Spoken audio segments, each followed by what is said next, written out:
datang sekali lagi. Kita datang bukan hanya sekedar berikhlas, tapi kita datang menjadi persembahan di hadapan Tuhan. Sungguh-sungguh menjadi persembahan di hadapan Tuhan. No sacrifice, no fire. No sacrifice, no fire. Tanpa persembahan kita tidak akan pernah mengalami api. Kita tidak akan pernah melihat api Tuhan bekerja dalam hidup Anda dan semua. Haleluya.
Hadiratmu memenuhiku,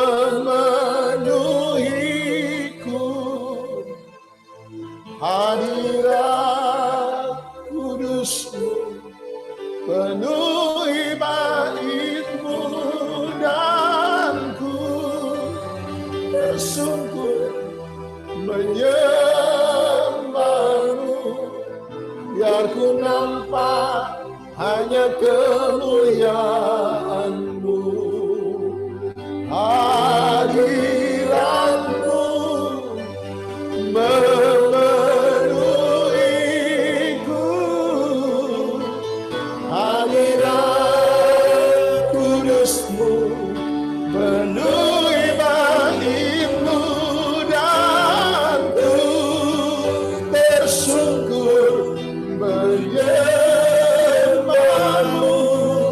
biar ku nampak hanya kemuliaan-Mu. Hadirat-Mu memenuhiku,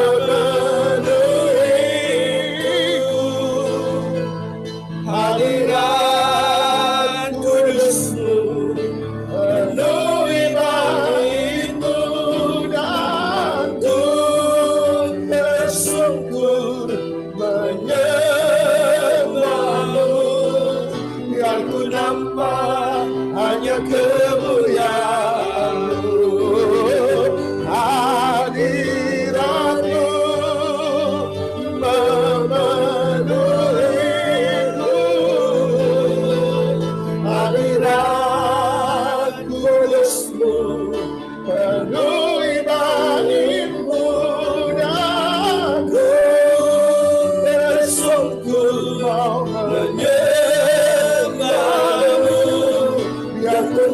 nampak hanya kemuliaan-Mu. Hadirat-Mu memenuhiku,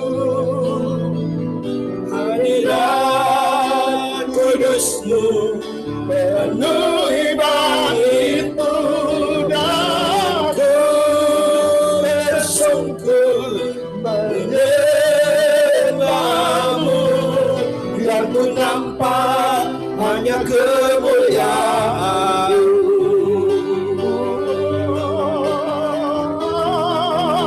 Hadirat-Mu memenuhiku, hadirat kudus-Mu penuhi bait-Mu, dan ku bersungkur menyembah-Mu, biar ku nampak hanya kemuliaan-Mu. Hadirat-Mu Yesus memenuhiku, hadirat kudus-Mu penuhi bait-Mu, dan ku bersungkur menyembah-Mu, biar ku nampak hanya kemuliaan-Mu. Ya Rabaya, ya Rabaya,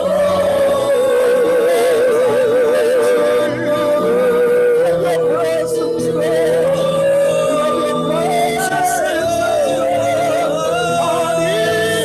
hadirat-Mu melebihi segala-galanya. Haleluya, haleluya, haleluya. Hadirat-Mu memenuhiku, yes.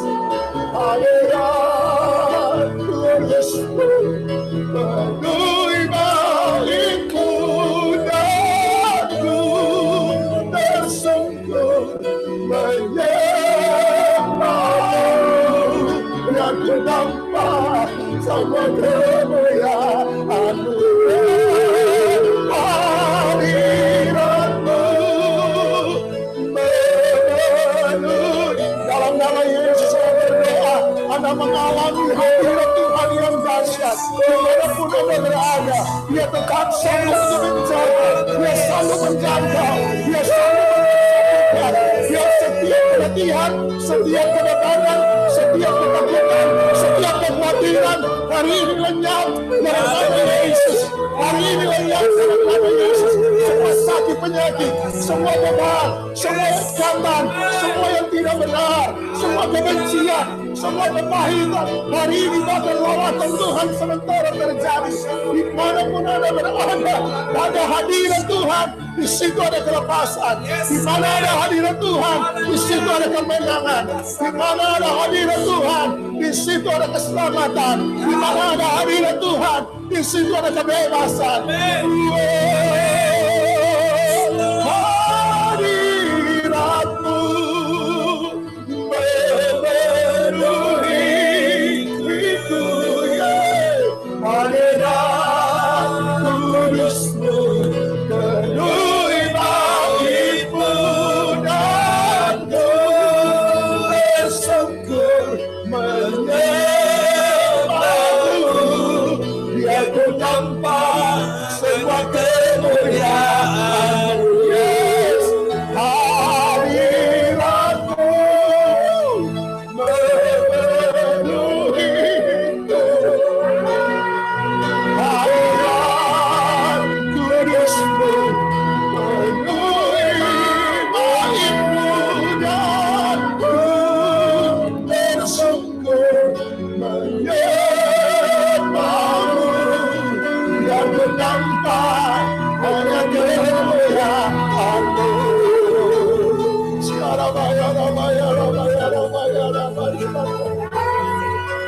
So besar, Yesus dahsyat. Tuhan.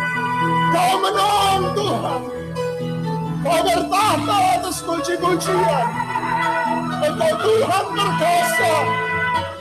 Engkau ajaib. Bagimu tidak ada yang mustahil. Engkau pencipta langit dan bumi. Engkau penguasa segala-galanya. Engkau terang yang ajaib. Engkau batu karang yang teguh. Engkau gunung keselamatan, tembok perlindungan. Engkau kota benteng kami. Engkau penyembuh. Engkau pemberi damai sejahtera. Engkau kebenaran. Engkau shalom kami. Haleluya, haleluya, haleluya.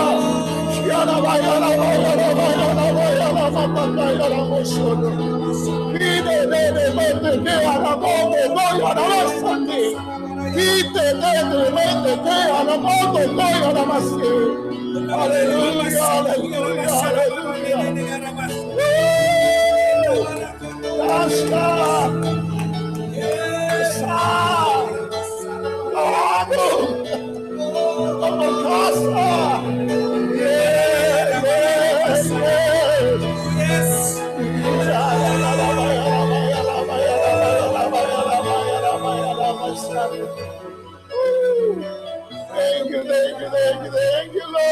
Thank you, Jesus. Thank you.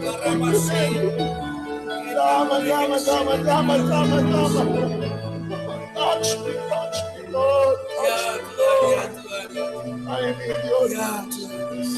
I need your presence. I need you. Thank you, Lord.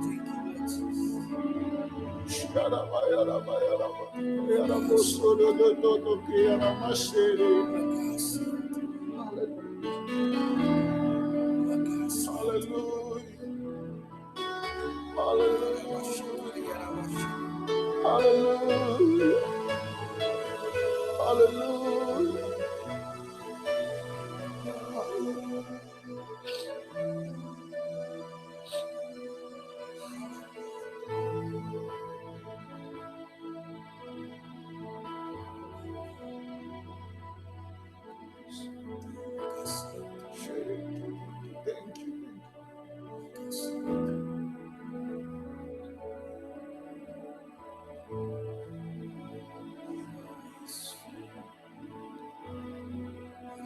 Thank you, Jesus.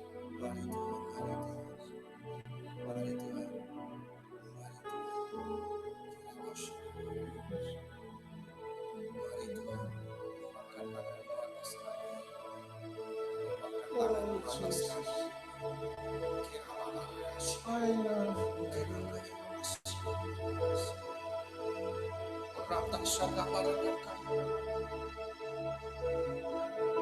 terima kasih. Yes, you are. Yes, you are. Forever, forever.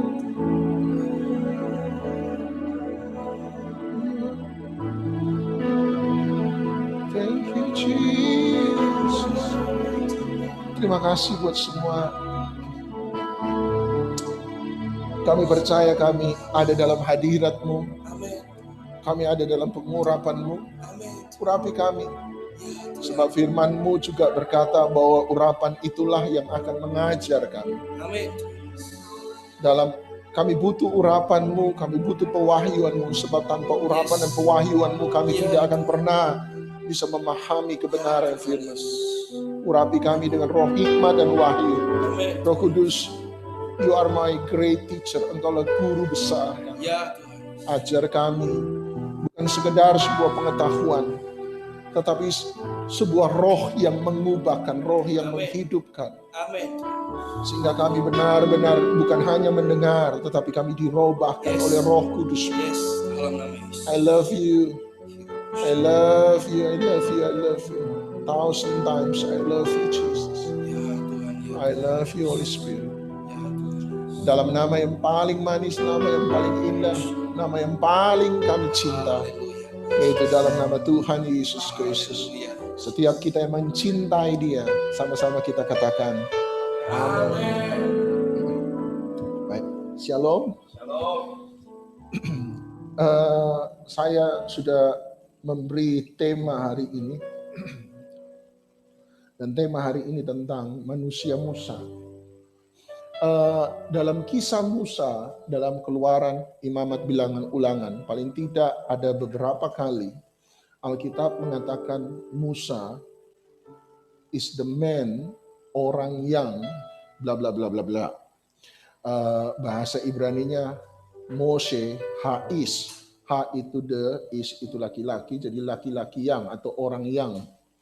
Dan menariknya ketika ini kita angkat, kita akan menemukan ternyata paling tidak ada beberapa fase di mana Tuhan bekerja dalam kehidupan Musa.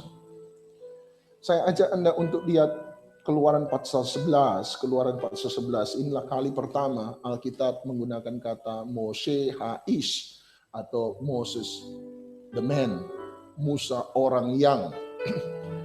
Keluaran pasal 11 ayat yang ketiga, Keluaran 11 ayat yang ketiga, Anda akan temukan Alkitab berkata begini. Fase pertama dalam hidup Musa, dalam pergumulan Musa dengan Tuhan. Keluaran 11 ayat 3 berkata, lalu Tuhan membuat orang Israel bermurah hati terhadap bangsa itu. Lagi pula Musa adalah Hais, orang yang, seorang yang sangat terpandang di tanah Mesir, di mata pegawai-pegawai Fir'aun dan di mata rakyat. Keluaran 11 ayat 3 berkata Moshe atau Musa, Hais, orang yang gadol. Gadol itu besar. Jadi fase pertama dalam hidup Musa, Musa diperkenalkan dalam Alkitab sebagai orang yang besar. Seorang yang sukses, seorang yang berhasil. Anda lihat, kita bisa melihat bahwa hidup Musa, awal hidup Musa sebagai orang yang berhasil. Bagaimana tidak? Seorang anak budak kemudian dipelihara oleh putri Fir'aun. Masuk ke dalam istana dari perbudakan, sekarang menjadi seorang yang terpandang. Ada film yang berjudul tentang Musa, Prince of Egypt, pangerannya Mesir. Jadi bagi kita Musa adalah seseorang yang besar. Kenapa? Dia punya keberuntungan yang besar. Ya tentu saja, dia punya keberuntungan yang besar.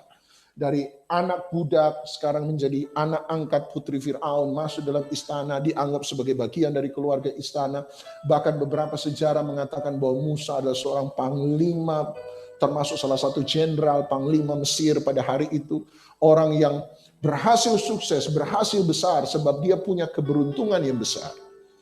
Bukan hanya itu, kita tahu cerita Musa bahwa ketika dia menjadi orang yang dewasa, usia 40 tahun, dia berusaha untuk mengeluarkan bangsanya Israel dari perbudakan Mesir, tetapi karena ketahuan, dia melarikan diri. Dan orang berpikir bahwa karir Musa selesai.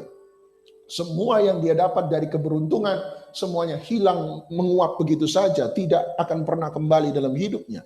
Tetapi menariknya 40 tahun kemudian Musa kembali ke tanah Mesir yang sudah membuang dia. Dia kembali, memang dia kembali bukan sebagai seorang jenderal besar lagi. Dia kembali bukan sebagai seorang raja dari negara yang besar. Tidak, tetapi dia kembali kali ini dengan kuasa yang jauh lebih besar daripada semua itu. Dia kembali dengan kuasa Allah. Anda lihat perbedaan hari ini dengan negara kerajaan zaman dulu dengan negara kerajaan hari ini adalah kerajaan-kerajaan zaman dulu selalu dibangun di atas dasar sebuah kepercayaan, sebuah keyakinan.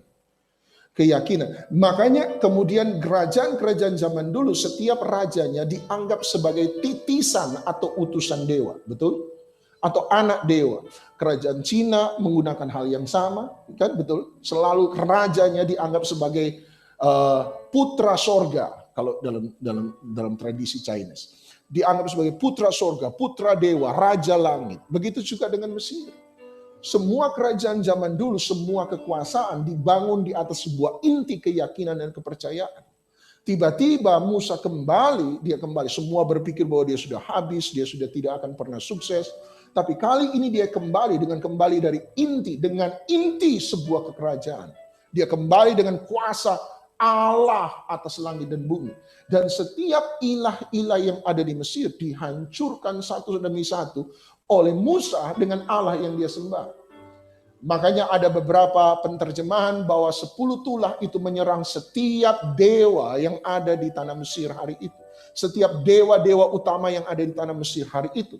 Jadi peperangannya adalah peperangan kerajaan kerajaan yang tidak terlihat, kerajaan yang supranatural antara kerajaan Allah melawan kerajaan kegelapan. Dan hari itu Musa membuktikan bahwa dia menang. Sehingga ketika dia membawa bangsa Israel keluar dari perbudakan Mesir, Alkitab mencatat bukan orang Israel, tetapi pejabat-pejabat di istana Fir'aun dan seluruh rakyat Mesir melihat Musa sebagai Ha'is Gadol, the great man, orang yang besar. Sebab bagaimana tidak, dia bukan hanya punya keberuntungan yang besar, dia punya skill, kemampuan yang besar, tapi lebih daripada itu, di baliknya dia punya kekuasaan yang besar. Sehingga tidak heran semua berkata bahwa Musa Ha'is Gadol, the great man, orang besar. Saya percaya bukan cuma saya yang badan besar hari ini, tapi Anda juga orang besar. Amin, amin, amin. Sebab ketika ada Allah dalam hidup kita, orang akan melihat Anda dan saya sebagai Ha'is Gadol, orang yang besar. Tapi mari kita lihat fase kedua dalam kehidupan Musa.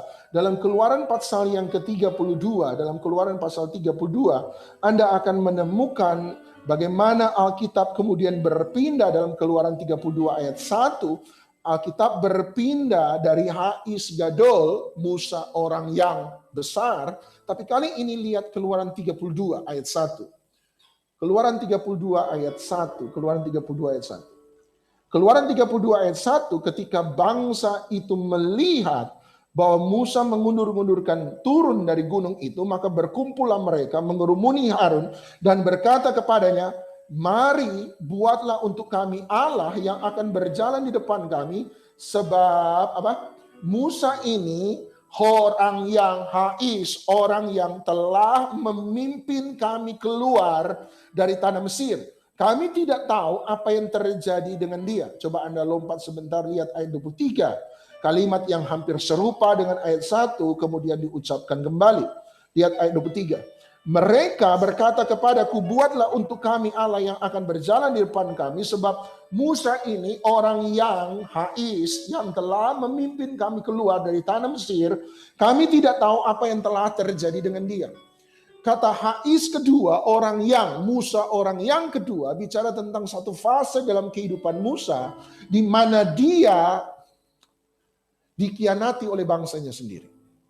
Anda tahu ceritanya, mereka sampai di Gunung Sinai, Tuhan menyuruh Musa untuk berhadapan dengan Tuhan muka dengan muka di atas puncak Gunung Sinai. Musa berjalan meninggalkan bangsa Israel di kaki Gunung Sinai. Dia berjalan naik ke atas puncak Gunung Sinai, berjumpa dengan Tuhan. Dan waktu dia berjalan naik, mereka tunggu dia selama 40 hari. Dan ketika dia tidak kembali, mereka berkata, oh memang Musa orang yang Ha'is, orang yang sudah memimpin kita dari perbudakan Mesir, keluar dari Mesir. Tetapi mari kita lupakan dia. Mari kita tinggalkan dia. Mari kita cari pemimpin yang baru. Mereka mengangkat Harun jadi pemimpin yang baru. Fase kedua dalam kehidupan Musa adalah fase di mana dia ditinggalkan. Fase kehidupan kedua dalam kehidupan Musa adalah fase di mana dia dilupakan. Betul, dia Ha'is Gadol, orang yang besar, orang yang sudah melakukan hal-hal yang besar. Tetapi ketika mereka menunggu dan dia tidak kembali, tiba-tiba berkata, oke, mari kita anggap dia sudah mati, kita ingat semua jasa baiknya dia. Tetapi Musa menjadi orang yang bisa digantikan oleh orang lain. Ketika dia naik di atas puncak gunung justru untuk berjumpa muka dengan muka untuk Tuhan, tiba-tiba bangsa Israel di kaki gunung. Nah, orang yang berkumpul ibadah tetapi tidak pernah berjumpa dengan Tuhan, mereka selalu akan terjebak dalam penyembahan berhala. Setuju? Bangsa Israel dipanggil untuk naik berjumpa dengan Tuhan, mereka menolak. Musa yang naik. Mereka kumpul di kaki gunung Sinai. Artinya mereka ada dalam ruang kudusnya Allah. Tapi yang menarik adalah ketika mereka tidak berjumpa dengan Allah, mereka mengubah penyembahan mereka menjadi penyembahan berhala. Pusat penyembahan berhala bukan apa yang jauh dari Tuhan. Seringkali pusat penyembahan berhala justru adalah apa yang dekat dengan apa yang kita sebut sebagai agama. Yeskiel melihat ada satu lubang di sebuah tembok di bait suci. Tuhan bilang perbesar lubangnya, dan waktu dia perbesar tiba-tiba dia lihat semua gambar-gambar berhala itu justru ada di bait suci. Mereka menyembah Allah, tetapi sesungguhnya hati mereka menyembah berhala, bukan Allah. Ketika mereka lihat Musa tidak kembali, yang mereka lakukan adalah mereka berkata, terima kasih Musa, engkau punya jasa yang besar, tapi kami bisa meninggalkan engkau, kami bisa melupakan engkau. Bayangkan Anda bangun sebuah usaha itu besar, tiba-tiba orang yang ada melupakan Anda, membiarkan Anda, membuang Anda. Musa mengalami fase kedua dalam kehidupannya di mana dia ditolak. Fase pertama, Hais Gadol, dia dipuja dan dipuji. Fase pertama, Hais Gadol, dia dipandang hebat. Fase pertama, Hais Gadol, dia dihormati oleh semua orang. Fase kedua, dia ditinggalkan oleh banyak orang. Dia dilupakan. Terima kasih sudah tolong kami, tapi kami ganti orang yang lain. Terima kasih sudah beri jasa baik pada kami, tapi kami akan mencari orang yang lain. Musa mengalami fase kedua, fase penolakan, fase rejection dalam kehidupannya dia. Fase ketiga Musa ada dalam Bilangan pasal yang ke-12. Tetapi sebelum Anda sampai ke Bilangan pasal 12, saya undang Anda lihat Bilangan pasal 11 atau kita lihat Bilangan 12 saja. Bilangan 12. Bilangan pasal 12. Lihat Bilangan pasal 12 ayat yang ketiga. Bilangan 12 ayat yang ketiga. Bilangan 12 ayat yang ketiga. Bilangan 12 ayat ketiga. Adapun Musa, fase ketiga, ialah orang yang Hais, orang yang sangat lembut hatinya, lebih daripada semua manusia yang ada di muka bumi. Fase ketiga kehidupan Musa. Pertama, Hais Gadol, orang yang luar biasa. Kedua, fase kedua Musa orang yang ditolak, orang yang dibuang, orang yang terima kasih engkau sudah tolong banyak, tapi kami gantikan dengan orang lain. Tapi fase ketiga dalam hidup Musa adalah Moshe, Hais, Anaf, Meot. Anaf, lembut, Meot, hati. Musa orang yang paling lembut hatinya, Hais, Anaf, Meot. Hais, Anaf, Meot. Anaf berarti lembut, tetapi meot di situ menggunakan kata hati. Anda masih ingat dalam Alkitab dia berkata, Shema Israel, dengarlah hai Israel, Allahmu Tuhan Allahmu itu esa. Kemudian berkata, kasihilah Tuhan Allahmu dengan segenap hatimu, segenap jiwamu, segenap kekuatanmu. Nah, menariknya kata segenap kekuatan di situ menggunakan kata meot. Kasihilah Tuhan Allahmu dengan segenap hatimu. Hati di situ tidak menggunakan kata meot. Hati di situ kasihlah Tuhan dengan segenap hati menggunakan kata levav. Sama-sama bilang levav. Sebenarnya agak aneh juga kata levav. Sebab kata levav sebenarnya tidak bicara soal hati. Hati menggunakan kata lev. Sama-sama bilang lev. L-E-V. Lev atau lev. Ada orang pakai B. Lev. Lev berarti hati. Levav sebenarnya adalah lev, hati, ketemu hati. Lev, ketemu lev. Sama seperti pernah dengar nama Yudit dalam bahasa sehari-hari? Atau dalam Alkitab Anda pernah baca nama Yeditya? Ada yang tahu Yeditya namanya siapa? Salomo. Tuhan menyebut Salomo Yeditya. Yah di situ berarti Allah, Yahweh. Yedit di situ berarti kekasih. Kata Yedit, sama-sama bilang Yedit, disusun dengan dua huruf sebenarnya. Yod, Y, Yod, dan Yod. Yod dan Yod. Yod, Yod. Yod, lambang Yod berarti tangan. Berarti Yod dan Yod. Yod, tangan dan Yod, tangan. Tangan dan tangan. Yod dan Yod, tangan yang ketemu tangan. Kekasih hati adalah orang yang suka pegangan tangan. Makanya kalau anak-anak muda masih pacaran, seharusnya orang yang sudah menikah jangan kalah sama anak muda. Biasanya kalau yang sudah nikah jalan di mall nggak pegangan tangan, tapi anak muda belum nikah sudah pegangan tangan gitu ya. Kekasih adalah orang yang tangan ketemu tangan. Ketika tangan ketemu tangan, Anda disebut kekasih. Sampai sini Anda mengerti. Levav, lev ketemu lev, hati ketemu hati. Jadi ketika dia berkata kasihlah Tuhan Allahmu dengan segenap hatimu, dengan levav yang dia maksudkan adalah hati kita sama dengan hatinya Tuhan. Itu kekasih hati. Suami istri kalau sudah kenal lama, Suami pikir apa, tidak perlu dibilang, istri langsung tahu. Setuju? Paling tidak muka suami berubah, istri langsung tahu. Ada sesuatu yang suami sembunyikan, istri langsung tahu. Betul? Ada sesuatu yang berubah dalam istri, suami langsung tahu. Kalau sudah berjalan cukup lama. Orang yang punya hati, berjalan dengan Tuhan, sampai kehendak Tuhan, keinginan Tuhan, isi hati Tuhan. Jadi isi hati Anda dan saya. Apa yang buat Tuhan suka, kita suka. Apa yang buat Tuhan marah, kita marah. Apa yang buat Tuhan senang, Anda senang. Levaf, hati ketemu hati.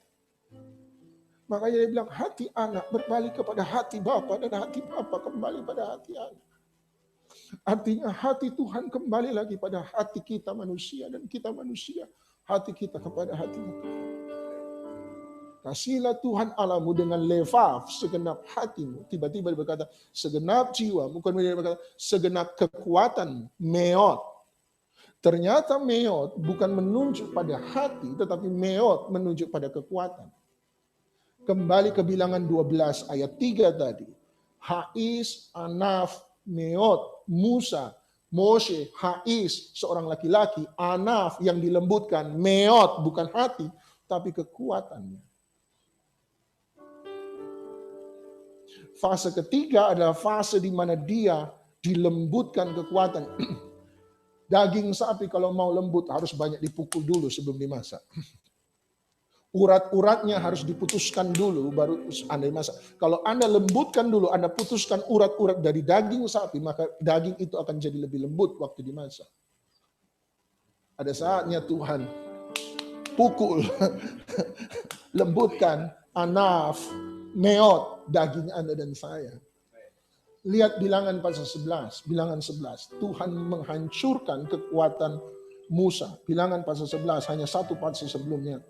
Bilangan pasal 11, Anda perhatikan Bilangan 11, ayat yang ke-14. Lihat Tuhan melembutkan, menghancurkan semua kekuatan Musa. Bilangan 11, ayat 14, ketika bangsa Israel minta daging untuk dimakan. Musa saking stresnya, sebab mereka protes dan protes dan protes. Saya heran orang mau jadi presiden. Sebab saya percaya siapapun presiden kena demo terus. Anda pernah lihat ada orang yang sengaja menunjuk Presiden Amerika, George W. Bush waktu dipilih dan sesudah dia lengser dari presiden, fotonya didampingkan. Obama waktu dia dipilih dan Obama waktu dia lengser jadi presiden didampingkan.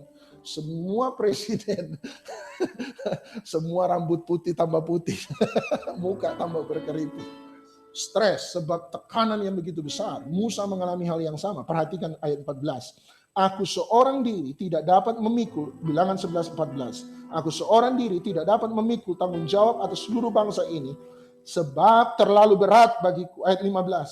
Jika engkau berlaku demikian kepadaku, sebaiknya engkau membunuh aku saja, jika aku mendapat kasih karunia di matamu, supaya aku tidak harus melihat celaka. Musa sadar bahwa yang akan membuat dia mati dan kemudian dia mati, dia hancur justru karena apa yang diperbuat oleh orang Israel pada dia. Saking emosinya, Tuhan suruh ngomong pada batu karang. Dia bukan ngomong, dia pukul. Dan Tuhan bilang, sejak hari itu kamu tidak bisa masuk tanah Kanaan. Dia bilang, akhirku akan rusak justru karena mereka. Sebab protes mereka, permintaan mereka terlalu besar. Tiba-tiba dia berkata, aku tidak kuat, aku tidak mampu. Lebih baik aku mati. Hais, Anaf, Meot, yang kekuatannya dihabiskan oleh Tuhan. Dia bilang, aku sudah tidak kuat. Hais Gadol, orang yang besar, keberuntungannya besar, skillnya besar, jadi jenderal di Mesir. Kemudian dia punya kuasa yang besar sebab diutus oleh Allah yang besar. Hais Gadol, tiba-tiba Hais Gadol berkata, Hais, Anaf, Meot, kekuatanku dihancurkan oleh Tuhan. Saya percaya bahwa setiap orang yang berjalan dengan dia, dengan Tuhan, sampai satu titik kita tahu kita akan mengalami Hais, Anaf, Meot, di mana Tuhan melembutkan setiap kekuatan kita. Yakub dipukul pangkal pahanya. Sejak hari itu dia dilembutkan oleh Tuhan. Dia di jalan bersama-sama dengan Tuhan. Yusuf dilembutkan oleh Tuhan. Daud dilembutkan oleh Tuhan. Abraham dilembutkan oleh Tuhan. Semua orang yang berjalan dengan dia, ada satu saat harus mengalami fase di mana mereka hais anaf meot. Mereka dilembutkan kekuatannya oleh Tuhan. Mereka pada satu titik berkata, aku sudah tidak mampu, ini melebihi daripada kekuatan pribadiku, ini melebihi daripada sebuah kemampuanku, aku mati. Tahukah Anda ada saatnya Tuhan tunggu kita berkata, saya nggak sanggup. Kalau begini caranya lebih baik aku mati. Saya pernah disaksikan seseorang ketika dia punya masalah dalam pekerjaan, hutangnya bertambah banyak dan bertambah banyak dan bertambah banyak. Dia sudah terlanjur, dia punya harapan bahwa bisnisnya akan kembali, tetapi waktu dia cemplung lebih jauh, hutang tambah banyak supaya dia bisa maju lebih jauh, ternyata semua masalah bertambah besar. Dia bilang, hari ini saya berhenti sekarang, saya tetap nggak bisa bayar utang. Saya terusin, saya juga akan mati, juga karena bisa bayar utang. Saya harus buat apa? Saya bilang, Bapak bersyukur. Dia bilang, saya sudah lakukan yang semua pendeta katakan. Mulai dari bersyukur, memberi, percaya, semua yang pendeta katakan. Saya sudah lakukan. Apa yang harus saya lakukan? Saya bilang, saya nggak tahu. Anda bilang Anda sudah buat semua? Dia bilang, pendeta suruh bersyukur, saya sudah bersyukur. Pendeta suruh memberi, dalam kekurangan saya belajar untuk memberi. Saya belajar percaya bahwa Tuhan akan memberkati. Juga nggak ada jawaban. Pendeta suruh percaya, saya sudah percaya tiap hari. Tidak ada jawaban. Pendeta suruh ngampuni, saya sudah ngampuni. Tidak ada jawaban. Apa yang harus saya perbuat? Saya bilang, saya tidak tahu. Semua jawaban Anda sudah bawa. Anda sudah lakukan. Saya bilang, tetap menyembah Tuhan. Saya tidak tahu apa yang sudah buat. Satu kali saya ketemu dengan dia kembali dan saya tanya bagaimana keadaanmu. Dan dia berkata, Bapak harus dengar kesaksian saya. Ada satu malam saya sudah tidak kuat. Saya rasanya mau bunuh diri hari itu. Dan saya bilang, kalau Tuhan tidak tolong, saya sudah tidak mampu. Kalau Tuhan tidak tolong, saya tidak akan pernah bisa hidup. Lebih baik saya mati. Sakarat. Terserah Tuhan. Besok paginya, tiba-tiba saya dapat telepon. Ada satu orang minta ketemu saya untuk melakukan sebuah proyek. Dan proyek itu memberikan keuntungan, tidak menyelesaikan semua utang saya, tapi mulai menutupi sebagian daripada utang saya. Tidak lama kemudian Tuhan mulai buka jalan yang lain lagi. Hari ini belum selesai semua, tapi saya sudah mulai melihat pertolongan Tuhan terjadi. Dari mana itu dia berkata, waktu satu malam saya bilang sama Tuhan, saya sudah tidak mampu sakarepmu. Saya sudah nggak kuat. Terserah Tuhan. Hais, anaf, meot. Apakah keberhasilan orang akan mengubah hidup seseorang? Belum tentu. Apakah kemalangan dalam hidup seseorang bisa mengubah hidup seseorang? Belum tentu. Dia ngalami hais gadol, keberhasilan. Hidupnya belum berubah sesuai dengan apa yang Tuhan mau.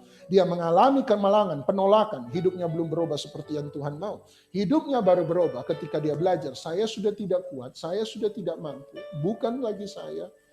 Saya belajar bergantung sepenuhnya kepada kekuatan. Saya beri Anda contoh. 1 Korintus 10.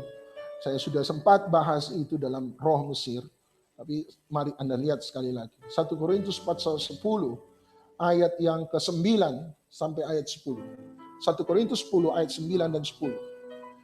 1 Korintus 10 ayat 9, janganlah kita mencobai Tuhan seperti yang dilakukan oleh beberapa orang dari mereka, sehingga mereka dalam hal ini orang Israel yang ada di zaman Musa berjalan 40 tahun di padang gurun, mereka mati di pagut ular.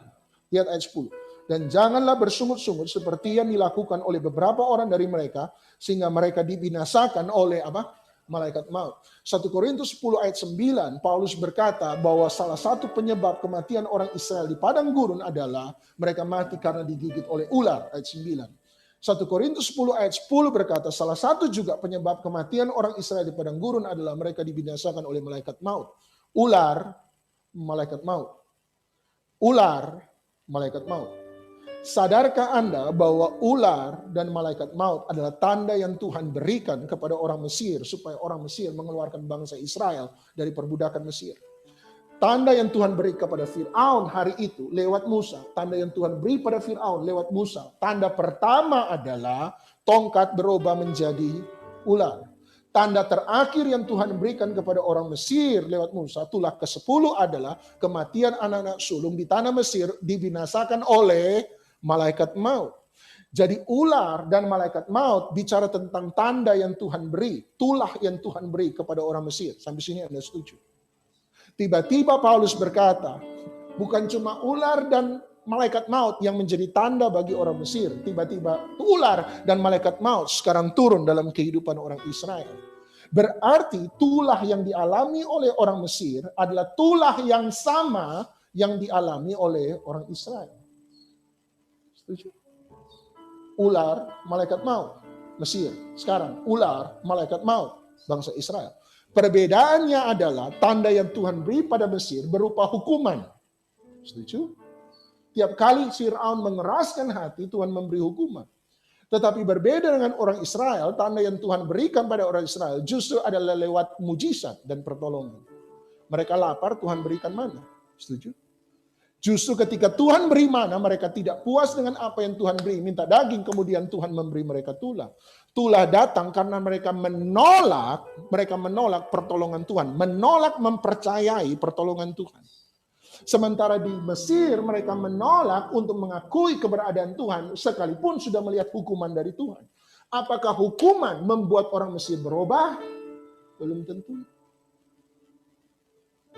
Masih ingat waktu Aceh mengalami tsunami?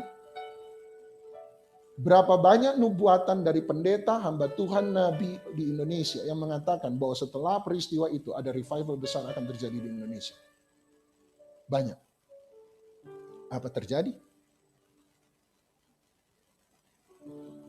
Apakah malapetaka akan mengubah hidup orang? Apakah mujizat akan mengubah hidup seseorang? Juga belum tentu. Apa yang mengubah hidup seseorang kalau begitu? Adalah ketika orang itu bersedia untuk berkata, hidupku bukannya aku lagi, tapi Kristus hidup di dalam aku. Hais, anaf, meot. Seseorang yang kekuatannya dilembutkan oleh Tuhan. Hari ini saya tidak tahu dalam fase mana hidup Anda dan saya. Tapi percayalah, cepat atau lambat, kalau kita sungguh-sungguh terus jalan dengan Tuhan, kita akan sampai pada Hais Anaf Meot, di mana dia melembutkan semua kekuatan kita. Kita tidak mati secara fisik, tetapi ada kedagingan kita yang mati. Dan disitulah kita dirubah. Anda boleh baca sejak Bilangan 4:12. Anda boleh baca. Ada satu perbedaan mendasar antara Musa hari itu dan Musa sebelum itu. Musa hari itu Anda akan temukan bahwa apapun yang Tuhan katakan, dia tidak lagi pernah protes. Waktu Tuhan panggil Musa pertama kali, Musa punya 1001 macam alasan. Gua gagap bicara, aku gak mampu, suruh orang lain, betul? Setiap kali Tuhan mau di Gunung Sinai, Tuhan bilang, biarkan aku hancurkan bangsa Israel. Musa paling banyak protes. Janganlah Tuhan, sabarlah Tuhan. Waktu di puncak Gunung Sinai, dia bilang, Tuhan sabar. Anehnya waktu dia turun, dia lihat bangsa Israel, dia yang tidak sabar. Dia ambil 2 loh batu, dia banting ke tanah. Kemudian Tuhan bilang, kalau marah jangan pakai banting barang. Hukumannya adalah, itu aku yang nulis, sekarang kamu yang nulis. Naik gunung, tulis sendiri. Anda lihat di atas gunung, dia paling hebat. Sabar Tuhan, sabar. Waktu dia turun di kaki gunung, dia lihat satu, dia marah, dia banting. Akhirnya Tuhan bilang, naik lagi. Tahan sendiri. Dia punya banyak alasan. Tapi lihat Bilangan 12. Waktu Tuhan suruh ngomong pada bukit batu, dan kemudian dia pukul, Tuhan bilang, sini, kamu dan Harun menghadap aku. Dan Tuhan bilang, karena apa yang kalian perbuat, terutama kamu Musa, kamu tidak akan pernah masuk tanah perjanjian. Hari itu Musa boleh protes dan berkata, masa cuma salah 1 kali? Jeripaya 40 tahun hilang sia-sia. Minimal dapat korting nggak apa-apa dah. Potongan harga nggak apa-apa, yang penting dapat setengah dah. Hari itu Anda akan temukan Musa tidak ngomong apapun juga. Ingat Kejadian 22 ketika Tuhan panggil Abraham untuk mempersembahkan anaknya Ishak. Baca baik-baik, Kejadian 22 ayat 1. Tuhan bilang, Abraham. Kejadian 22 ayat 1 atau 2 dia berjawab, ya Tuhan. Kemudian Tuhan berkata, aku mau engkau mempersembahkan anakmu yang paling engkau kasihi itu Ishak kepadaku di atas gunung yang akan kutunjukkan kepadamu. Saya waktu baca itu saya merasa ada sesuatu yang aneh. Lihat, Abraham, dia jawab, ya Tuhan. Bawa anakmu, persembahkan anakmu di atas tempat yang akan kutunjukkan kepadamu. Anda baca ayat berikutnya, pagi hari benar. Abraham langsung membawa semua yang dia perlukan, mengajak Ishak naik ke atas bukit, di atas gunung batu, pergi ke tempat yang Tuhan akan tunjukkan. Lihat urutannya, Abraham, ya Tuhan. Kemudian dia beri perintah, persembahkan anakmu. Tuhan tidak tunggu Abraham setuju. Persetujuan Abraham bukan ada di belakang. Persetujuan Abraham ada di depan. Ketika Tuhan menemukan seseorang yang sudah mau bersedia bagi dia, dia tidak butuh persetujuan orang itu lagi. Kalau orang itu sudah betul-betul ikut dia, hais anaf meot, Tuhan perintahkan, Abraham, dia tidak tunggu persetujuan Abraham. Sebab dia tahu Abraham pasti setuju. Sebab dia tahu hati Abraham punyanya dia. Ya Tuhan. Ya Tuhan, ya Tuhan, bukan di belakang. Ya Tuhan ada di depan. Ini aku Tuhan, aku bersedia. Kalau saya jadi Abraham, kalau saya jadi Abraham, ya Tuhan, persembahkan anakmu. Cena, tunggu saya Tuhan, Tuhan kan berjanji, aku dapat anak dan anakku Isa. Kok sekarang Isa diminta dipersembahkan gimana? Toh itu caranya. Tapi hari itu tidak ada satupun omongan dari Abraham. Tidak ada satu. Sama seperti Musa, orang yang sudah hais anaf meot, dilembutkan, tandanya jelas. Tuhan suruh, tidak ada alasan, tidak ada protes, tidak ada apa-apa. Sebab Tuhan tahu, saya tahu, Anda tahu, kita sudah belajar menyerahkan seluruh kehidupan kita kepada Dia. Hais anaf meot. Bukan kekuatanku. Semua karena kekuatan Dia. Itu sebabnya Ibrani 11 berkata, Abraham menjadi percaya sebab dia berpikir. Kenapa dia berani mempersembahkan Ishak? Sebab dia berpikir, sebab bagi Tuhan tidak ada yang mustahil. Allah Maha Kuasa. Dia sanggup membangkitkan orang dari antara orang mati. Hari itu belum pernah ada Allah membangkitkan orang daripada orang mati. Tapi hari itu Abraham sudah percaya, bagi Tuhan tidak ada mustahil. Walaupun tidak ada bukti, walaupun tidak ada masa lalu, walaupun tidak ada contoh, walaupun tidak ada teladan, walaupun belum pernah ada. Tapi saya percaya bagi Tuhan tidak ada mustahil. Kekuatan bukan berasal dari aku. Kekuatan semua berasal dari Tuhan. Hidup Ishak dipertahankan bukan dari kekuatan Abraham. Hidup Ishak dipertahankan dari kebaikan dan kekuatan Tuhan. Hais anaf meot. Hari ini mari kita belajar. Semoga Anda boleh mengalami kesuksesan. Hais gadol, orang besar. Anda boleh sementara mengalami penolakan hari ini.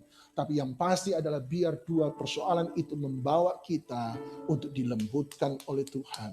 Dan ketika kita keluar sebagai orang yang sudah dilembutkan kekuatannya oleh Tuhan. Mari kita datang pada Dia.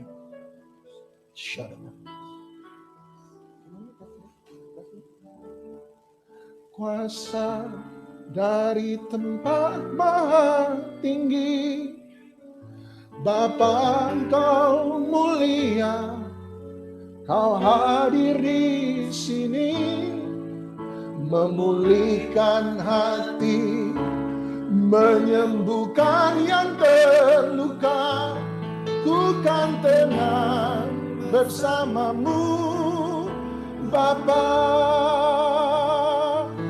Mengalir kuasa dari tempat maha tinggi, Bapa Engkau mulia, Bapa kekal mulia, Kau hadir di sini, memulihkan hati, menyembuhkan yang terluka. Ku kan tenang bersamamu dan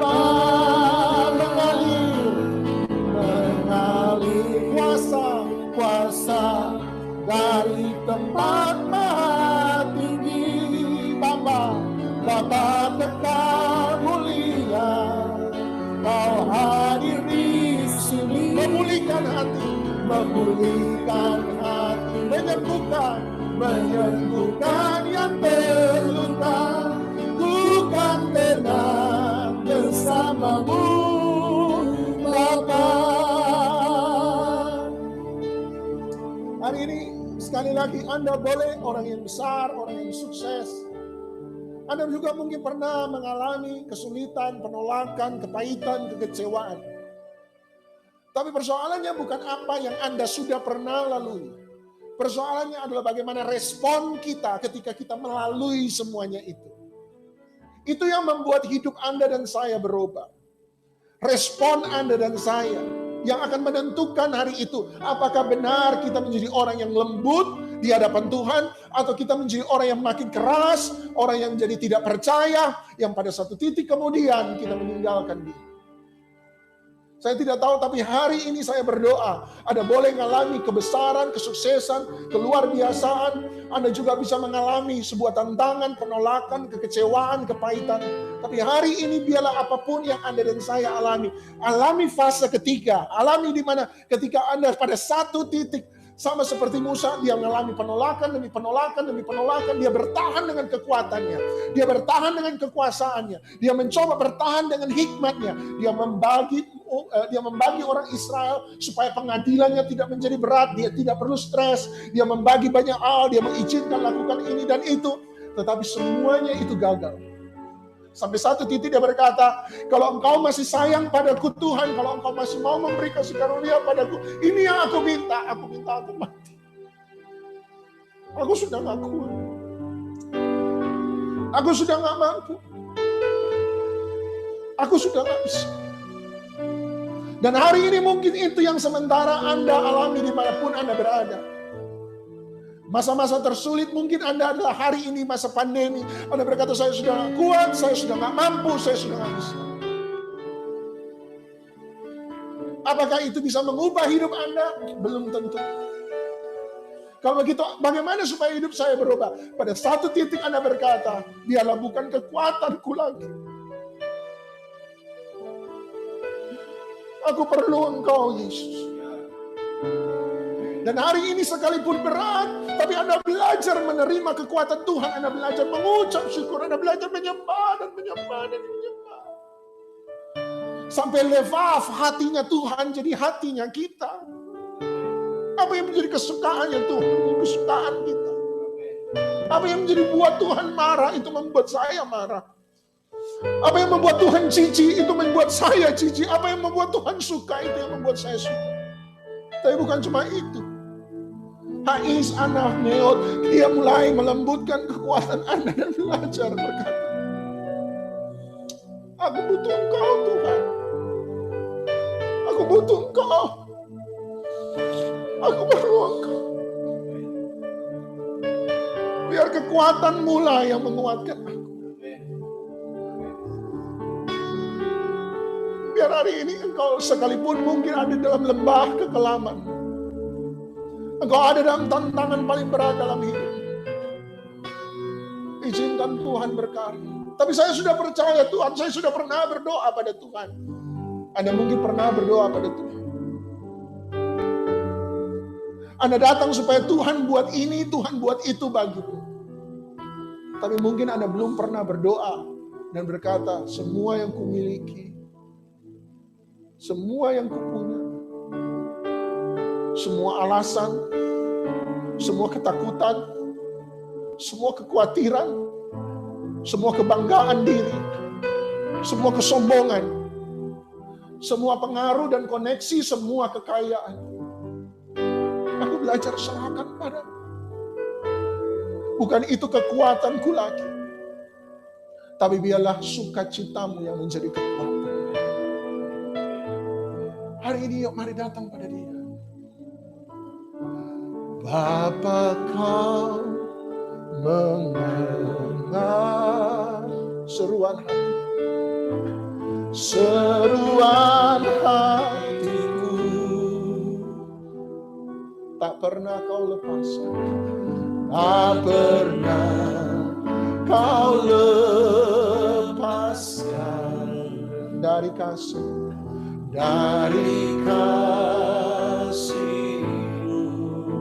lewat lembah kelam,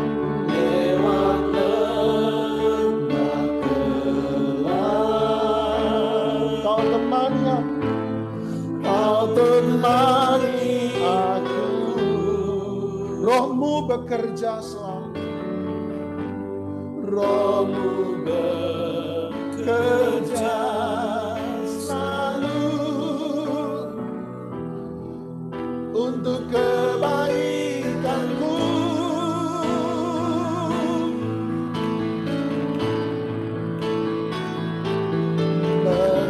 Mengalir kuasa dari tempat maha tinggi, Bapa kekal mulia, Kau hadir di sini, memulihkan hati, menyembuhkan yang terluka.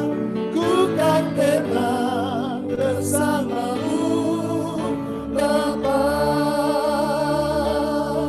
Mengalir kuasa dari tempat maha tinggi, Bapa kekal mulia, Kau hadir di sini, memulihkan hati, menyembuhkan yang terluka. Ku kan tenang bersama-Mu, Bapa. Mengalir kuasa dari tempat maha tinggi, Bapa kekal mulia, Kau hadir di sini, memulihkan hati, menyembuhkan yang terluka. Ku kan tenang bersama-Mu, Bapa. Mengalir kuasa dari tempat maha tinggi, Bapa kekal mulia, Kau hadir di sini, memulihkan hati, menyembuhkan yang terluka. Ku kan tenang bersama-Mu, Bapa. Mengalir Roh Kudus, Bapa kekal mulia, Kau hadir di sini, memulihkan hati, menyembuhkan yang terluka. Ku kan tenang bersama-Mu, Bapa. Mengalir kuasa dari tempat tinggi, Bapa mulia, Kau hadir di sini, memulihkan hati, menyembuhkan yang terluka. Ku kan tenang bersama-Mu, Bapa. Mengalir kuasa dari tempat maha tinggi, Bapa kekal mulia, Kau hadir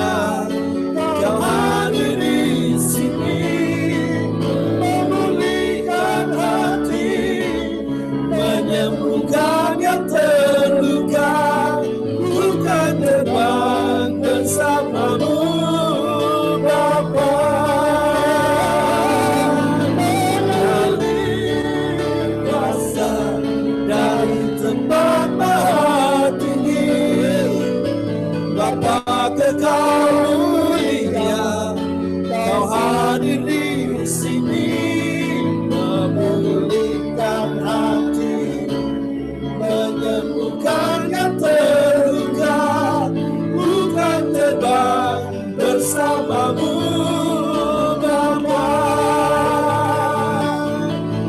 Sama-sama biarkan hari ini adalah hari di mana Anda mengalami Tuhan sekalian. Izinkan Dia berproses, izinkan Dia merenungkan, izinkan Dia melembutkan. Bukankah Dia sendiri yang berkata, belajarlah kepadaku, sebab aku lemah, lembut, dan rendah hati. Izinkan Dia berproses Anda, izinkan Dia melembutkan Anda. Apapun keadaanmu hari ini, hari-hari ini adalah hari di mana Anda dan saya boleh dilembutkan oleh Tuhan. Hari mana kita berhenti beralasan, hari mana kita berhenti untuk protes, hari mana di mana kita berhenti untuk mencari-cari akal, melarikan diri daripada panggilan Dia. Hari ini adalah hari di mana Anda dan saya kembali, hati ketemu hati, tangan ketemu tangan, roh ketemu dengan roh, dan biarlah kita menjadi orang kesukaan Tuhan, kesukaan Tuhan, kesukaan Tuhan.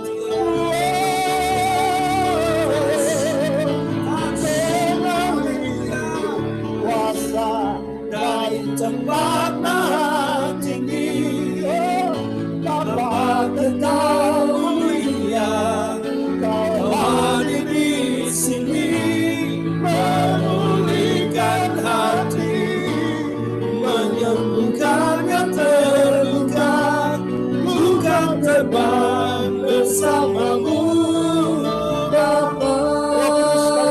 Waktu ini, tempatmu ini, harimu. Biarlah setiap hidup dan hati kami sepenuhnya adalah milik-Mu. Dimanapun semua yang mendengarkan, terutama kami ada di sini.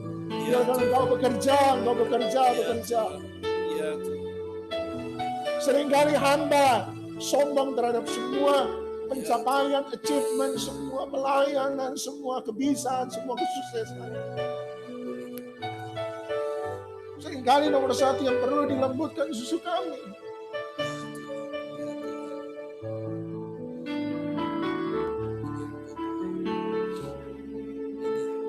Seringkali yang perlu dilembutkan justru adalah kami.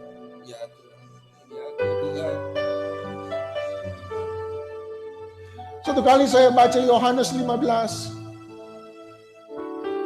Dan Yohanes 15 dalam ayat Alkitab Indonesia kita berkata, tanpa aku kamu tidak, di luar aku kamu tidak dapat melakukan apa-apa. Satu kali saya baca bahasa Inggris dan dia berkata, di luar aku, you can do nothing. Satu kali saya kemudian bertanya, kenapa Tuhan Yesus menggunakan you can do nothing? Kenapa Tuhan Yesus tidak bilang you cannot do anything? Tapi dia bilang you can do, kamu bisa buat nothing.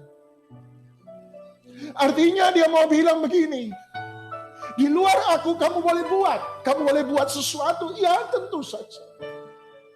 Di luar aku kamu boleh berhasil, bisa. Engkau bisa kaya dalam arti, bisa. Di luar aku engkau bisa dapat piala, di luar aku dengan latihan kamu bisa sukses. Di luar aku dengan pikiranmu, dengan semua trikmu, dengan semua kepintaranmu, dengan semua hikmatmu engkau bisa mencapai sesuatu, bisa. Tapi segala sesuatu yang engkau lakukan di luar aku, nothing. Tidak ada apa-apa. Semuanya nol. Mungkin itu sebabnya Alkitab berkata, engkau melakukan banyak hal, tetapi di hadapan Tuhan itu seperti kayu kering, seperti rumput yang akan dibakar dan habis. Makanya dia berkata, you can do. Kamu bisa buat. Tapi apapun yang engkau berbuat, nothing. Tidak ada apa-apa. Mungkin itu sebabnya dia belajar mengajak kita, memanggil kita dan berkata, ini tinggallah di dalam. Tinggallah dalam. Di luar Tuhan bukan berarti kita tidak bisa lakukan apa-apa. Persoalannya di luar Tuhan hanya apapun yang engkau lakukan, nothing. Tidak berharga, tidak berarti. No, tidak dihitung. Hari ini adalah hari di mana kita berkata seperti Musa, mungkin bukan mati secara fisik, tetapi kekuatanku habis. Kebanggaanku habis. Aku mati bersama-sama dengan kematian Kristus. Tapi di situ kita melihat kekuatan yang baru itu bangkit kembali. Hamba berdoa ya Tuhan, hari ini adalah hari di mana kami sadar sekali lagi untuk berkata bahwa hidupku bukannya aku lagi, tapi biarlah Kristus yang hidup di dalamnya.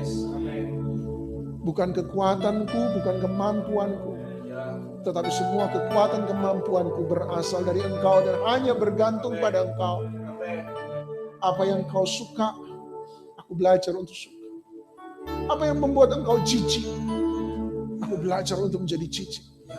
Apa yang membuat Engkau marah, apa yang membuat Engkau sakit hati, membuat kami juga marah dan tersakiti. Tapi apa yang membuat Engkau berkenan, biarlah itu juga berkenan bagi kami. Senyummu adalah senyumku, air matamu biarlah menjadi air matamu. Syanamayanamu, hamba berdoa, hatimu menjadi hati kami.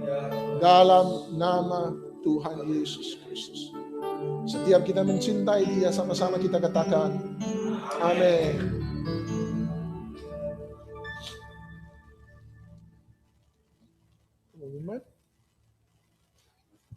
Tidak ada? Langsung tutup?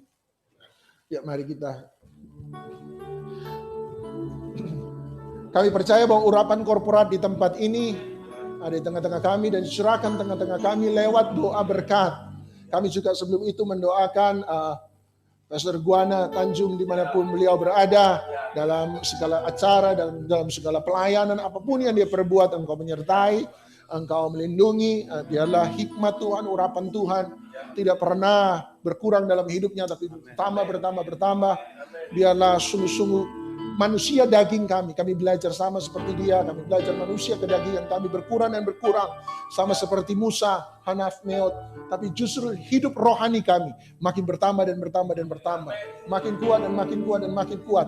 Dalam nama Tuhan Yesus Kristus, kami percaya masa-masa ini adalah masa-masa di mana roh kami bukannya makin lemah, roh kami justru makin kuat. Memberkati setiap teman-teman yang sudah melayani Lukas, Pak Peter, Engkau memberkati kami semua, berkati sungguh-sungguh Tuhan. Teman-teman yang ada, Engkau berkati dimanapun mereka berada. Setiap yang berpartisipasi dalam acara ini, Engkau balas berkati. Oleh sebab itu terimalah berkat daripada Allah Bapa, cinta kasih sayang dan syafaat daripada Tuhan Yesus Kristus, persekutuan, penghiburan, kekuatan, sukacita, damai sejahtera daripada Roh Kudus, menjadikan kita terang di tengah-tengah kegelapan, garam di tengah-tengah ketawaran, kesaksian bagi mereka yang terhilang, menjadikan kita kekuatan bagi mereka yang lemah, penghiburan bagi mereka yang meneteskan air mata, dan menjadikan kita berkat bagi mereka yang membutuhkan.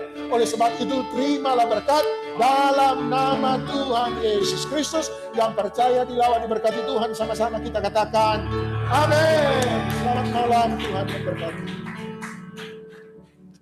Ibadah kita selesai, sampai jumpa minggu depan di teaching series yang ke-6. Tuhan berkati.